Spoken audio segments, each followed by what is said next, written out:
Saudari-saudaraku terkasih dalam Tuhan Yesus Kristus, selamat pagi dan berkah dalam. Kita berjumpa kembali dalam renungan harian Rabu 16 April 2025. Seperti biasa kita mendasarkan permenungan kita pada bacaan Ekaristi hari ini. Bacaan yang pertama dari kitab Nabi Yesaya bab 50 ayat 4-9a. Gambaran tugas perutusan Nabi. Ia diberi lidah seorang murid supaya perkataan-perkataannya memberikan semangat baru kepada orang yang lemah, letih, lesu. Tuhan membuka telinganya dan ia tidak memberontak, tidak berpaling ke belakang dan membiarkan punggungnya dipukuli. Dan pipinya diberikan kepada orang yang mencabuti janggutnya. Ia membiarkan mukanya dinodai dan diludahi. Karena ia yakin Tuhan akan menolong dia, maka dia tidak akan mendapatkan noda. Ia mengandalkan Allah di atas segala-galanya. Meskipun para lawannya bersekongkol untuk berperkara melawan dia, namun Nabi tetap yakin akan pertolongan Tuhan. Sedangkan pada bacaan Injil, kita akan mendengar bagaimana Yudas Iskariot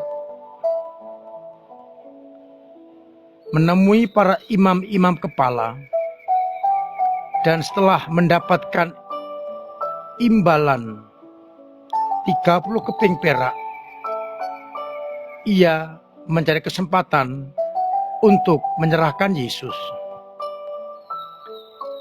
Dan ketika perjamuan Paskah tiba, Yesus menyatakan dengan tegas,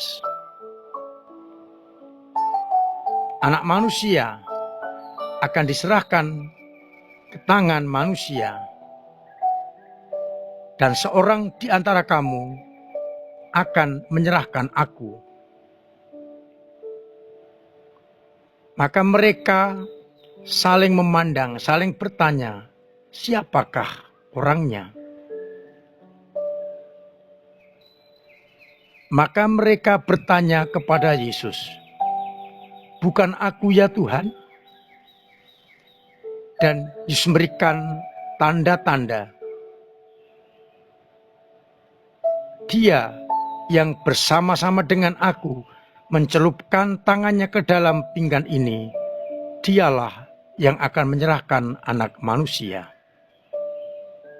Memang anak manusia harus pergi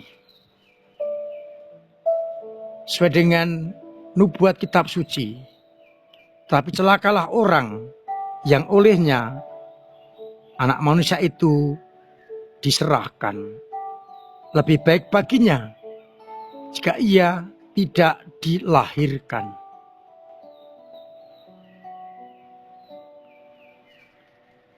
Saudara-saudaraku terkasih,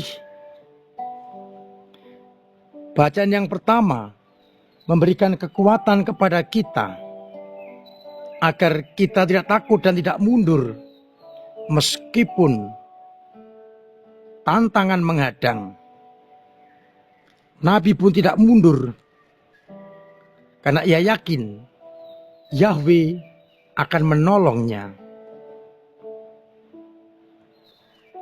Ia tetap akan melaksanakan tugasnya untuk membawa pesan pertobatan bagi umat, meskipun risikonya adalah kematian. Seperti anak manusia harus diserahkan ke tangan manusia demi keselamatan manusia. Yudas demi beberapa keping perak rela mengkhianati sang guru, rela menyerahkan gurunya kepada musuh-musuhnya.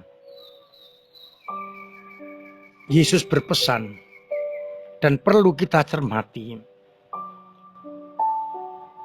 Anak manusia memang akan pergi sesuai dengan nubuat kitab suci, tetapi celakalah orang yang olehnya anak manusia itu diserahkan. Itu berarti kita tidak boleh egois, tidak boleh mencari kesenangan pribadi dan mengorbankan orang lain. Yudas demi uang 30 keping perak, demi kesenangannya mengorbankan sang guru. Maka menjadi pertanyaan kita, apakah kita juga pernah seperti Yudas demi kesenangan pribadi mengorbankan orang lain, mengorbankan sesama, membuat orang lain celaka?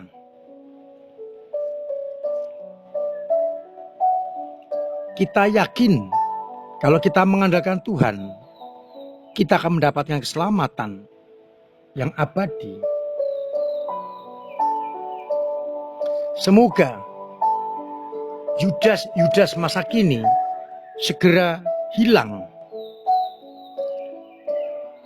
tersingkir dari dunia ini,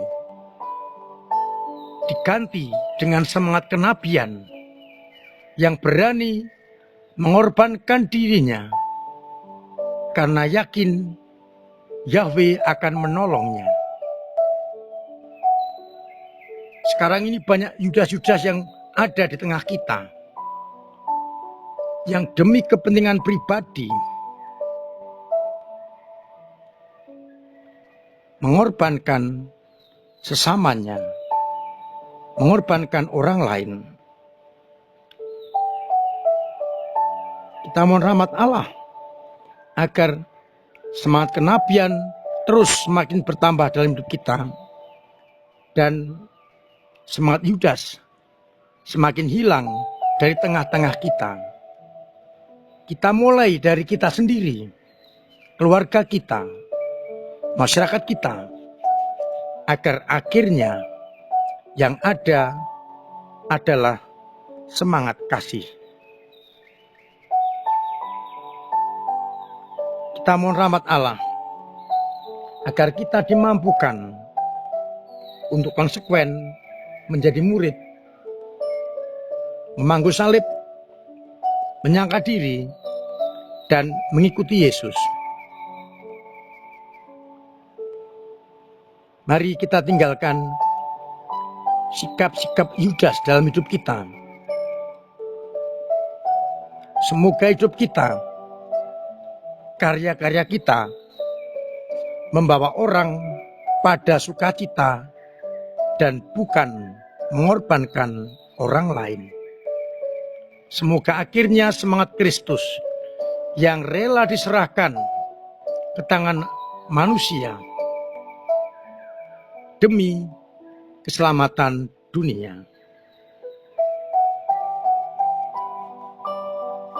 Semoga akhirnya banyak orang betul-betul rela berkorban untuk sesamanya. Tuhan memberkati kita sekalian. Amin.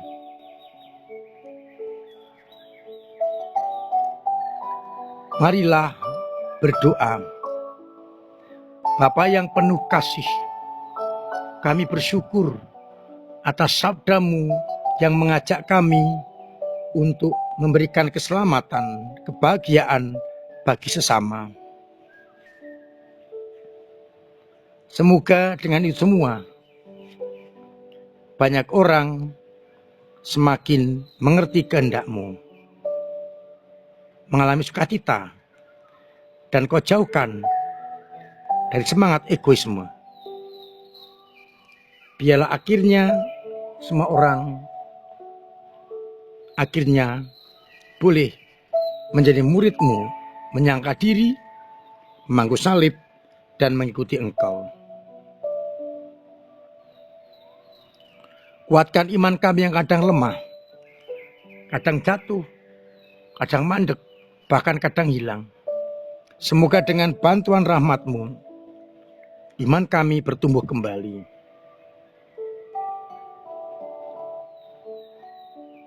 Semoga akhirnya kita semua boleh merasakan kebangkitan putra-Mu. Untuk itu, dorong kami untuk hidup baik di hadapan-Mu. Semoga umat-Mu yang sakit Engkau sembuhkan, yang punya beban berat Engkau ringankan, yang punya persoalan Engkau bantu mengurai, yang punya tuntutan ekonomi Engkau bantu usahanya, agar akhirnya kami tetap memiliki iman yang tangguh. Maka bantu kami dengan berkat-Mu sendiri, Bapa dan Putra dan Roh Kudus. Amin. Saudara-saudaraku terkasih, tetap saya ingatkan untuk terus memiliki pola hidup yang sehat, agar kita tetap sehat dan terhindar dari segala mara bahaya.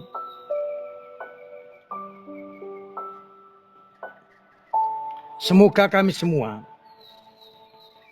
Engkau mampukan untuk benar-benar hidup dalam kehendak-Mu. Terima kasih untuk peran panjenengan dalam menghidupi gereja lewat doa-doa, pemberian diri, pemberian tenaga, pemberian waktu, dan pemberian dana yang sungguh berguna untuk gereja dalam pelayanan. Maka semoga Tuhan bahas kebaikan panjenengan. Saya ingatkan, besok pagi Kamis tidak ada misa harian. Kita langsung merayakan Kamis Putih. Saya himbau panjenengan yang masih muda dan tinggal di sekitar gereja, dengan suka hati datang pada misa yang kedua. Beri kesempatan yang sepuh dan yang jauh untuk datang pada misa pertama.